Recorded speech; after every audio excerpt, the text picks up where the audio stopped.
pagi. Pada hari ini saya akan melakukan aksi nyata berkaitan dengan supervisi akademik.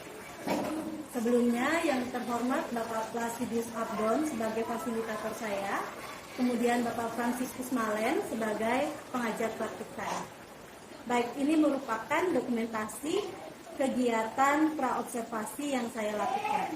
Dan di samping saya sudah ada Ibu Maria Valdi yang akan menjadi rekan saya selama proses pembuatan aksi nyata berkaitan dengan supervisi akademik.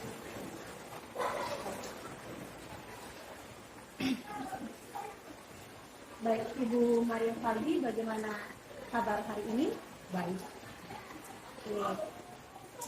Jadi saya meminta waktu Ibu sebentar untuk kegiatan praobservasi kali ini. Jadi kegiatan praobservasi ini berkaitan dengan kegiatan yang sudah saya bicarakan kemarin tentang supervisi akademik, yang mana besok saya akan melakukan observasi pada saat Ibu Maria Valdi mengajar di kelas seperti itu. Kita di sini Ibu sistemnya seperti sharing saja, kita seperti obrol santai saja berkaitan dengan hal-hal yang akan Ibu persiapkan untuk pembelajaran besok. Baik. Jadi untuk yang pertama Ibu mungkin apa yang Ibu harapkan dari kegiatan praobservasi ini? Baik, Ibu Suci, terima kasih. Harapan saya untuk besok ini memiliki manfaat. Yang pertama itu anak-anak itu lebih bisa paham, sekaligus dia lebih mengerti sambil belajar juga sambil berekspresi. Untuk anaknya. Kalau untuk saya sebagai guru itu saya bisa menjelaskan satunya materi itu dengan benar, sekaligus anak-anak juga bisa paham. Kalau boleh tahu Ibu, untuk materi pembelajaran besok Ibu akan ambil materi tentang apa? Oke. Untuk besok kebetulan saya besok itu ngajarnya itu di kelas 7D, kelas pertama, tentang aritmatika sosial. Dalam aritmatika sosial itu menyangkut nilai keseluruhan, nilai unit, nilai sebagian, kemudian harga jual, harga beli, untung dan rugi. Itu untuk besoknya. Jadi untuk besok Ibu akan mengambil materi di aritmatika sosial. Sedangkan Ibu untuk tujuan pembelajaran yang ingin dicapai untuk kegiatan pembelajaran besok kira-kira apa? Untuk tujuan pembelajaran besok itu setelah mereka membaca modul itu siswa dapat yang pertama menentukan nilai keseluruhan, nilai unit, nilai sebagian yang benarnya. Kemudian menentukan harga jual, harga beli, untung dan ruginya. Kemudian hubungan antara harga jual, harga belinya, sekaligus untungnya dengan benar. Baik, luar biasa sekali Ibu Maria Valdi untuk tujuan pembelajarannya. Saya lihat juga sudah sangat pas. Jadi untuk persiapan yang Ibu lakukan sejauh ini seperti apa?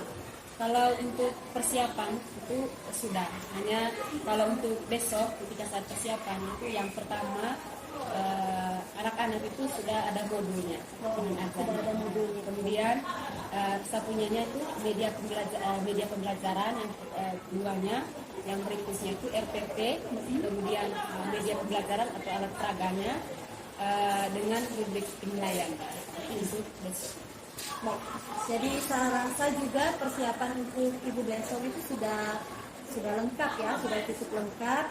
Jadi kira-kira pada saat anak-anak akan mempelajari materi tentang aritmatika sosial berhubungan dengan untung dan rugi dan segala macamnya, kira-kira permasalahan yang akan muncul atau kesulitan yang dialami anak seperti apa sesuai dengan pengalaman Ibu sebelumnya? Oke, terima kasih Pak Suci. Kebetulan ini saya sudah melewati selama semester 2 ini. Ya. Biasanya itu anak-anak ini, apalagi materi kelas 1 semester 1 dengan materi semester 2 itu agak beda. Kalau untuk semester 2-nya itu mereka itu lebih ke analisis. Nah, di sini anak-anaknya itu mereka punya itu untuk analisisnya itu masih kurang. Nah, kemudian itu yang pertama. Yang kedua untuk menyangkut pembelajarannya juga di kelas itu masih ada anak beberapanya itu konsep dasar matematikanya itu masih kurang. Kemudian mereka itu kekurangan selama ini ketika media pembelajaran yang digunakan itu mungkin tidak sesuai yang mereka harapkan. Itu hanya beberapanya saja. Di sebagian itu sudah. Baik. Jadi yang bisa saya tangkap dari apa yang Ibu sampaikan, kesulitan mungkin di sini berkaitan dengan kesiapan belajar anak. Karena masing-masing anak tentu memiliki kesiapan yang berbeda-beda. Ada yang sudah memiliki kemampuan dasar menghitungnya sudah baik, ada yang di sana juga masih kurang. Baik. Jadi kira-kira untuk pembelajaran besok Ibu, bantuan seperti apa yang akan Ibu berikan kepada anak-anak? Oke, ya, yang pertama itu Kakak harus mengenal mereka punya cara gaya belajarnya. Nah, misalnya begini, ketika misalnya karena besok saya punya itu materi tentang aritmatika sosial, berarti saya harus menjelaskan materinya itu sesuai dengan yang realnya. Artinya sesuai dengan kehidupan sehari-harinya mereka, karena ini menyangkut aritmatika sosial. Itu yang pertama. Yang kedua ini menggunakan media pembelajarannya itu sesuai dengan materi yang saya bawa. Itu yang kedua. Yang berikutnya itu mengarahkan anak-anak itu untuk lebih belajar sekaligus buat belajarnya itu belajar matematika itu harus menyenangkan. Baik, luar biasa sekali Ibu untuk apa yang sudah disampaikan. Jadi kira-kira sejauh ini yang masih kurang untuk persiapannya seperti apa ini? Kalau untuk kurangnya itu mungkin besoknya itu alat raganya itu belum sesempurna. Ya, mungkin kalau karena kita punya kondisi ruangan di bawah itu mungkin kan LCD-nya Jadi dari segi media dan perlengkapan pendukung ya. Untuk menanggulangi hal-hal yang masih kurang, kira-kira siapa yang bisa Ibu libatkan atau Ibu minta bantuan sehingga besok bisa berjalan dengan lancar? Kalau untuk besok saya minta bantuan Ibu Enci selaku guru matematika. Jadi yang ada itu di kelas 8. Jadi untuk besok itu Ibu akan minta bantuan dengan Ibu Enci. Baik. Jika ada yang bisa saya bantu, mungkin Ibu juga bisa untuk hubungi saya atau kita sama-sama untuk lengkapi apa yang masih kurang untuk persiapan. Jadi Ibu Maria Faldi, Kakak Cik, terima kasih banyak sudah meluangkan waktu untuk kegiatan praobservasi ini. Ya. Di sini kita sifatnya sharing, bukan bagaimana supaya nanti Ibu tidak juga merasa beban dengan kegiatan ini. Jadi dari observasi ini saya juga belajar banyak dari Ibu, begitu juga sebaliknya. Jadi kita saling melengkapi satu sama lain, saling belajar. Semoga di kegiatan besok di observasi dan pasca observasi bisa terlaksana dengan baik dan sesuai harapan. Jadi saya memberikan atau mengucapkan terima kasih banyak karena Ibu sudah meluangkan waktu untuk bisa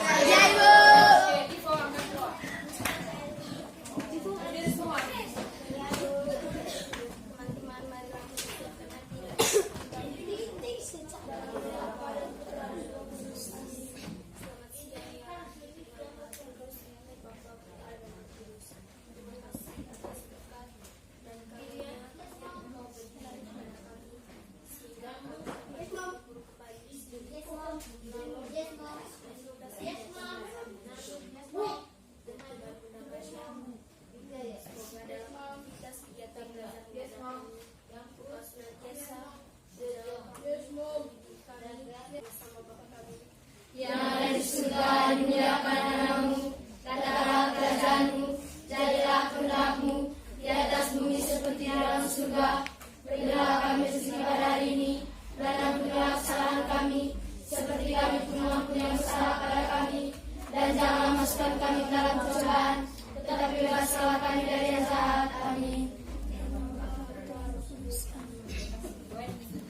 absen dulu ya.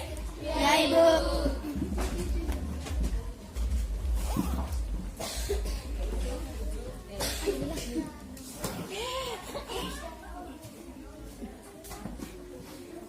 Adriano Syukur, Aresia Mimun, Clarita Jaya Putri, Damian Wojata, hadir Bu. Demat, hadir Bu. Lepas. Oke, satu orang yang baik. Oke, kemarin ada tugas. Contohnya, misalnya Divo ini untuk mengetahui sebentar nasang nilai per unit, kemudian nilai sebagian atau nilai keseluruhan. Misalnya Divo membeli 1 lusin buku. Anggap saja si Divo ini dia pergi belanja di Rio, Nah, sampai di sana dia pergi bawa uang 10.000 tapi 3 lembar jumlahnya. Dan kembaliannya sebentar itu adalah 3.000. Kira-kira yang nilai jumlah keseluruhan dari yang dia beli itu berapa? Yang 1 lusin. Nah, karena di sini sebentar ada nilai keseluruhannya, nilai unitnya. Satu tulis soalnya atau jangan? Tulis. Misalnya si Divo ini membeli 50.000 kue, 1 buku. Nah, kebetulan dia membawa dia membayar 3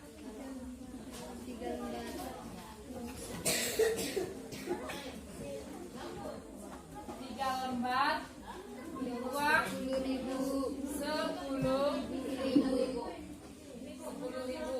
Berarti si Divo ini dia ke kios pergi beli buku 1 lusin ya. Bawa uang 10.000, 3 lembar telur baru kasih lihat. Nah, kemudian di situ ada lagi di bagian bawahnya itu. Nah, 3 lembar uang 10.000 dan mendapatkan uang kembalian 3.000. Mendapatkan uang kembalian 3.000. Tentukan harga untuk 8.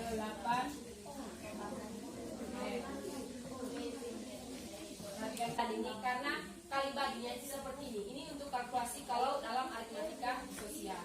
Yang pertama di situ misalnya, si Divo tadi membeli 1 lusin. 1 lusin itu berapa buah? 12. Sampai di sana, sampai di Rio, dia membawa 3 lembar uang 10.000. Nah, berarti jumlah uangnya berapa? 30.000. Berapa? 30.000. Kemudian dia mendapatkan uang kembalian sebesar 3.000.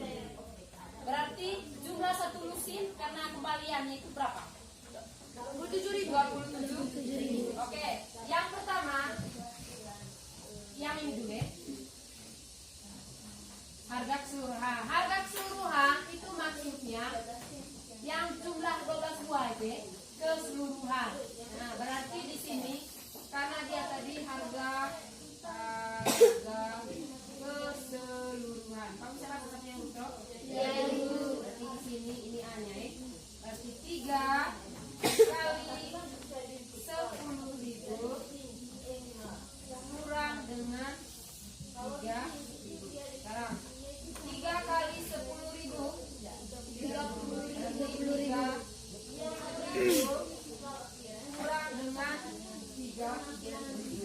Berarti di sini 30.000 kurang dengan 3.000 berapa? 27.000. Berarti 1 lusin untuk harga buku itu kalau untuk keseluruhan itu adalah 27.000.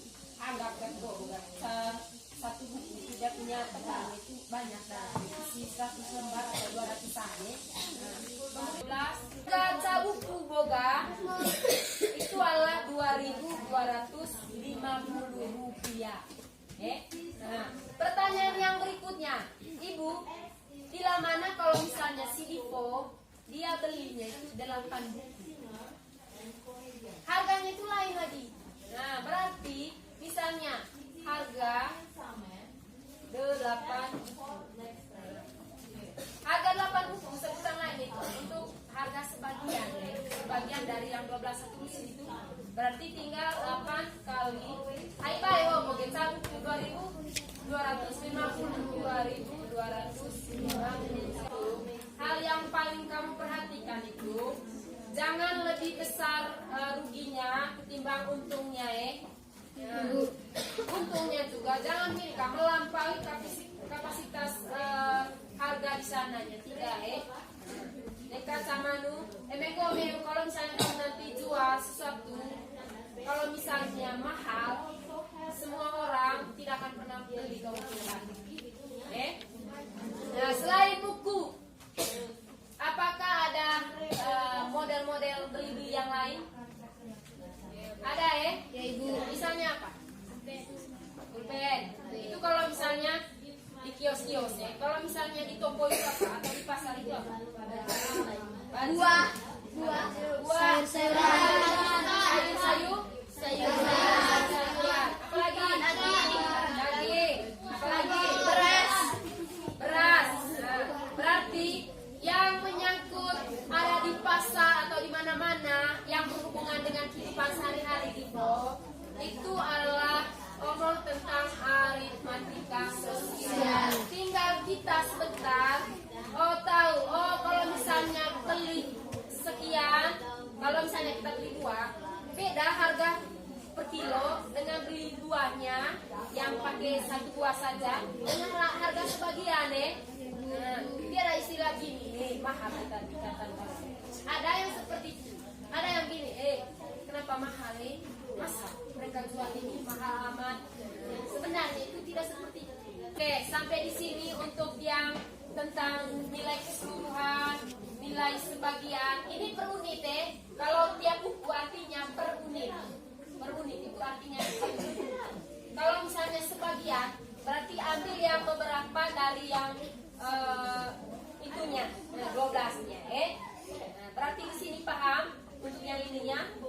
Nah, besok atau sebentar soalnya itu bukan hanya soal tentang beli buku masih banyak soal-soal yang lain mungkin buah mungkin boneka-boneka yang kamu beli di toko atau yang lainnya sepatu paham untuk yang ini paham? Misalnya kalau dia punya harga penjualannya itu lebih tinggi ketimbang harga pembelinya atau misalnya di situ untung atau laba labanya di situ adalah selisih dari harga penjualan selisih harga jualnya kan dengan harga beli jika harga penjualannya itu lebih tinggi dari harga beli. Misalnya contoh kamu pernah ke pasar? Biasanya orang-orang yang di pasar itu ketika mereka jual sayur, jual buah-buahan, itu biasanya itu yang pertama mereka punya itu mereka dulu belinya itu di pabrik buah-buahan dulu atau sayur-sayuran. Misalnya penjual sayur-sayurannya tentang apa wortel biasanya 1 kilo wortel itu berapa 20.000 atau 25. Nah, kalau misalnya mereka belinya di perusahaan wortelnya yang pertama itu pasti 1 kilo itu 15.000 dan jualnya itu berarti 25.000 berarti untungnya itu berapa? 10.000. Ini adalah untung sekarang rugi. Oke, dari rugi. Di situ rugi adalah selisih dari harga penjualan dengan pembeli jika harga penjual kurang dari harga pembeli. Artinya gini kalau misalnya rugi ini lebih ke dia punya penjualan itu lebih sedikit ketimbang pembeli. Misalnya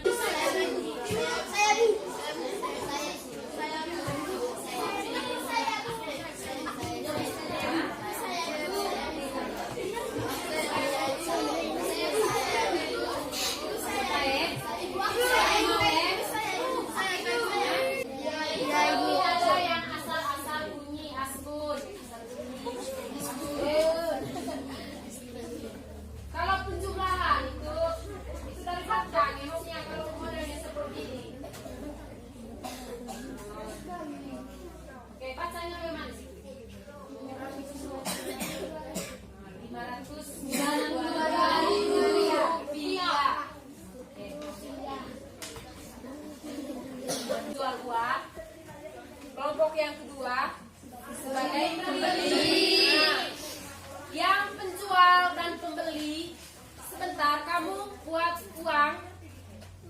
dari kertas. Ada bola gunting?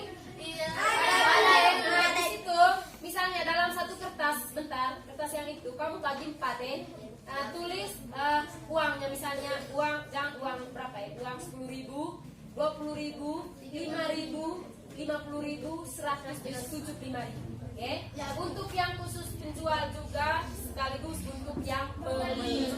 Supaya sebentar kalau misalnya kamu yang penjual ketika mereka beli itu sebentar pasti ada sistem ini kembaliannya.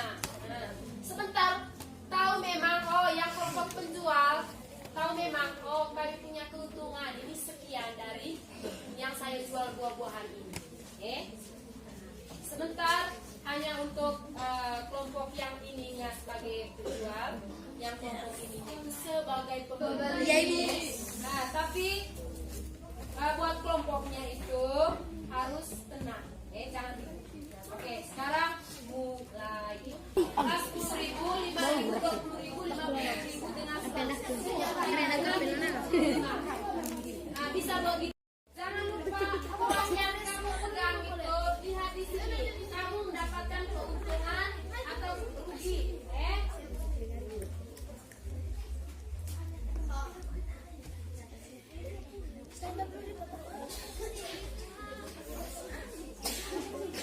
Sudah kah guys? Lihat, kasih tunjuk buah. Nah, 50.000 pada 10.000.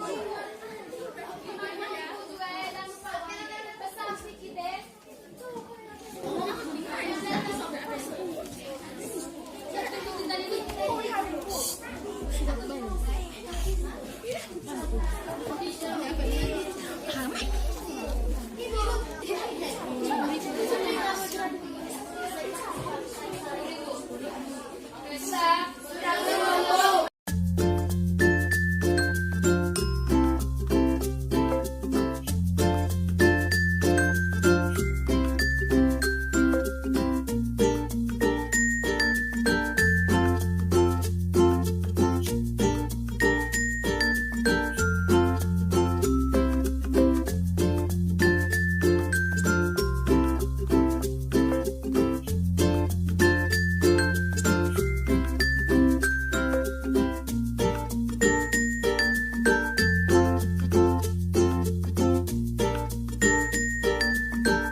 tadi 50.000 ya Bu. Itu jual di sana tadi 70.000.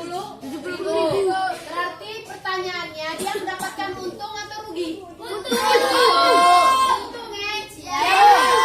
Pertanyaannya untung berapa? 20.000. Oke, yang berikut. Siapa yang jual mangga di sini tadi? Mangga, oke. Lihat LKPD dengan rambutan. Yang jual rambutan dari mana? Oke, kamu mulai. Nah, yang beli rambutan dengan apa tadi? Kamu mulai lagi. Oke, pertanyaannya di situ untung atau rugi? Rugi. Rugi berapa? 5.000. 5. Oke, sampai di sini paham? Kesimpulannya, jika untung itu harus penjualannya lebih besar ketimbang pembelian. Kalau rugi, dikatakan rugi bagaimana?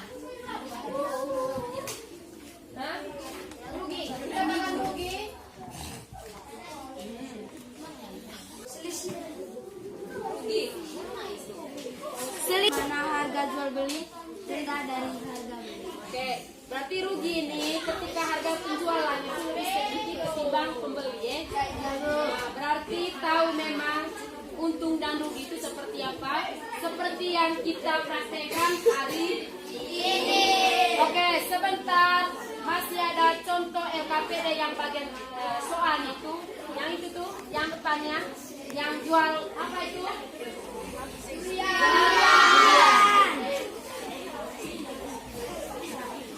Oke, karena sudah tadi ada pertanyaan dari saya, ada penutupnya.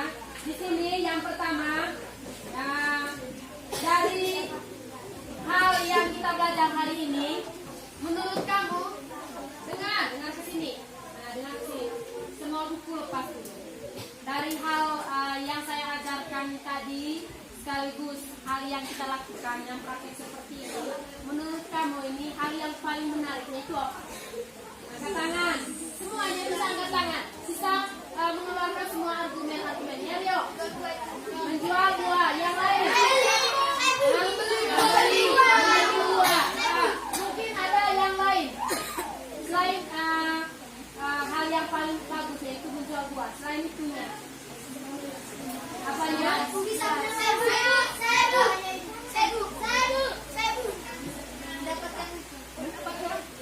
Yang lain. Semuanya pertanyaan jawaban itu adalah bagus semua. Tepuk tangan untuk kamu. Oke, pertanyaan lainnya, kira-kira menurut kamu apa nilai yang paling penting dari yang tentang nilai keseluruhan tadi yang pertamanya itu? Supaya tahu tujuan Untuk rugi yang lain. Yang pertama tahu berbisnis. supaya tahu berbisnis. Yang lain. Dan terakhirnya adalah apa yang kalian lakukan agar belajar untuk kedepannya itu berhasil atau memuaskan untuk kedepannya, untuk misalnya les besoknya atau les matematika untuk hari Kamis atau apalah menurut kamu. Hal apa yang kamu lakukan selain ini Kak, selain kegiatan-kegiatan seperti ini tadi supaya pembelajaran kamu ke depannya Diko atau belajar matematika untuk berapa hari lagi ini atau minggu depan itu bagaimana? Hal apa? Apa tempat ini selain ini? Mendengarkan. Selain itu mendengar penjelasan guru. Selain yang mungkin ada hal-hal lain, kegiatan lain yang model jual, ada yang beli atau apalah yang bagaimana? Hal apa selain itu? Presentasi.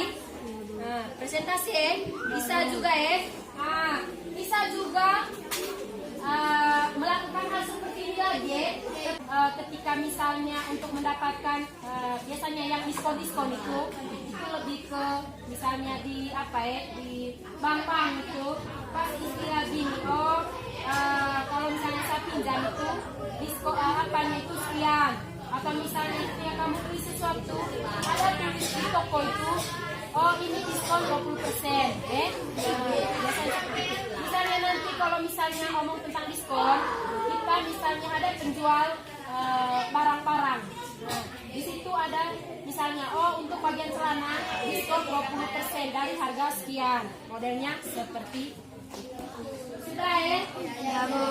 Berarti sebentar ada tugas di bagian belakang. Silakan cek anak-anak yang manis.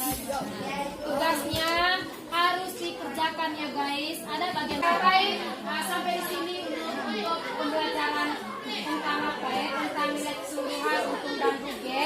Dan terima kasih untuk hari ini anak-anak.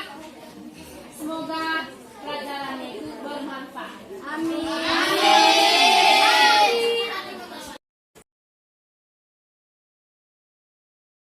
Selamat siang Ibu Aci. Ya. Jadi untuk kegiatan kali ini kita akan melakukan perbincangan yang mana dalam kegiatan ini disebut sebagai pasca observasi. Jadi sebelumnya kita sudah melewati kegiatan pra-observasi, kemudian saya juga sudah melakukan observasi pada saat Ibu mengajar di kelas. Kemudian sekarang kita memasuki kegiatan pasca observasi. Nah, tapi sebelumnya saya memberikan apresiasi yang luar biasa kepada Ibu Aci telah menyelesaikan proses pembelajaran kali lalu. Kemudian saya juga berterima kasih karena masih meluangkan waktu untuk kita berbincang bersama di kesempatan siang ini. Baik, yang mungkin ingin saya tanyakan pertama adalah berkaitan dengan perasaan Ibu setelah mengajar itu seperti apa? Mungkin bisa diceritakan.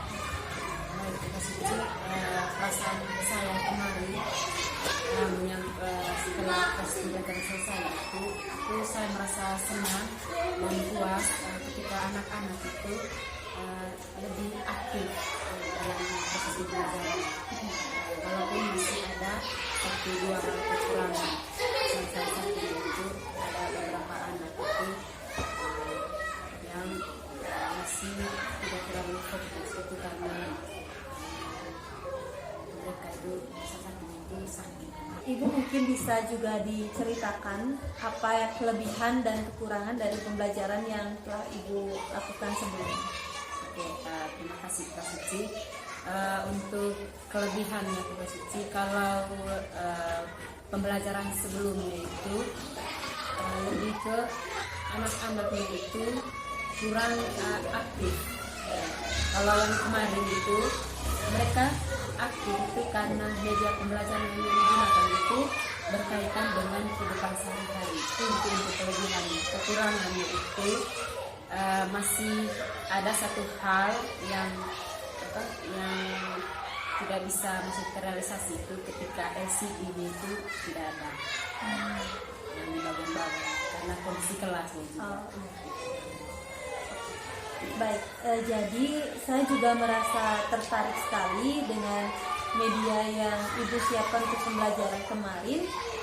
Memang media itu tidak harus yang terlalu wah seperti yang Ibu siapkan kemarin, itu sudah sangat membantu dari proses pembelajaran, yang mana anak-anak juga menjadi lebih tertarik atau lebih semangat pada saat memperagakan aktivitas jual dan beli, dan itu bisa dikaitkan dengan kehidupan sehari-hari. Saya sangat mengapresiasi apa yang sudah Ibu lakukan kemarin, jadi itu juga menjadi pembelajaran untuk saya supaya bisa diterapkan di kelas saya.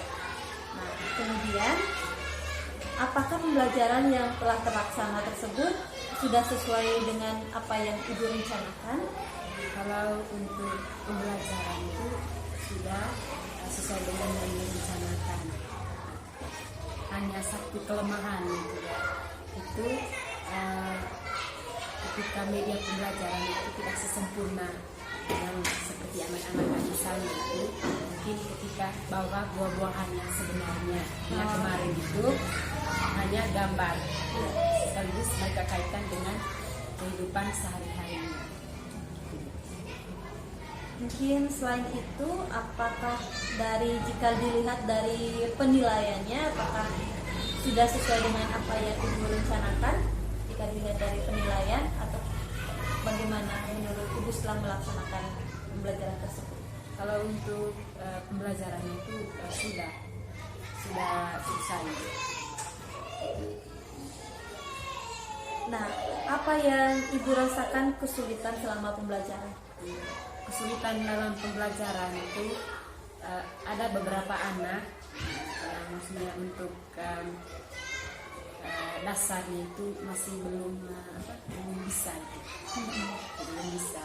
Kemudian masih ada anak yang maksudnya jiwa belajarnya itu agak kesulitan. Jadi mungkin dari motivasi belajar yang memang harus ditingkatkan. Selanjutnya, untuk pembelajaran berikutnya mungkin apa yang akan Ibu lakukan untuk supaya terjadi peningkatan? Oke, terima kasih Kak Suci untuk pembelajaran yang berikutnya Kak Suci. Yang pertama itu persiapan dari saya sendiri, itu RPP-nya itu harus lebih sesempurna lagi. Kemudian media pembelajarannya juga itu harus sesempurna lebih lagi. Kemudian menyarankan anak-anak itu lebih giat belajar lagi. Jadi dari segi persiapan ya, mungkin ini juga ada kaitannya dengan rencana tindakan yang akan Ibu lakukan, mungkin seperti apa setelah Ibu mencoba untuk melaksanakan pembelajaran berdiferensiasi dan melihat perubahan yang ada pada anak-anak ketika pembelajaran. Mungkin rencana tindak lanjut yang akan Ibu lakukan seperti apa nanti ke depan? Untuk tindak lanjutnya Kak Suci,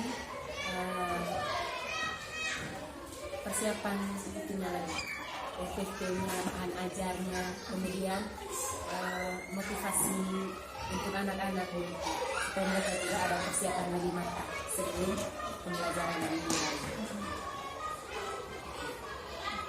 Baik. Jadi tadi saya mendengar bahwa Ibu menyebutkan adanya persiapan belajar dari anak. Dari apa yang saya pelajari di modul 2.1 berkaitan dengan pembelajaran berdiferensiasi, ada yang namanya tes formatif atau tes diagnostik berkaitan dengan kesiapan belajar ataupun gaya belajar anak. Mungkin sebelum melakukan pembelajaran bisa diberikan terlebih dahulu tes kepada mereka atau tes awal yang sederhana untuk bisa melihat kemampuan awal mereka. Nah, jadi dari hasil tersebut bisa kita gunakan sebagai acuan untuk menganalisis kebutuhan belajar mereka untuk pembelajaran selanjutnya. Itu yang bisa saya bagikan ke Ibu Aci, dan saya berterima kasih sekali karena Ibu sudah menyempatkan waktu untuk kita berbincang pada hari ini, mulai dari kegiatan praobservasi sampai pasca observasi. Besar harapan saya bahwa apa kegiatan yang kita lakukan ini bisa bermanfaat bagi kita berdua, baik untuk saya ke depannya ataupun untuk Ibu selanjutnya. Terima kasih banyak Kak Suci.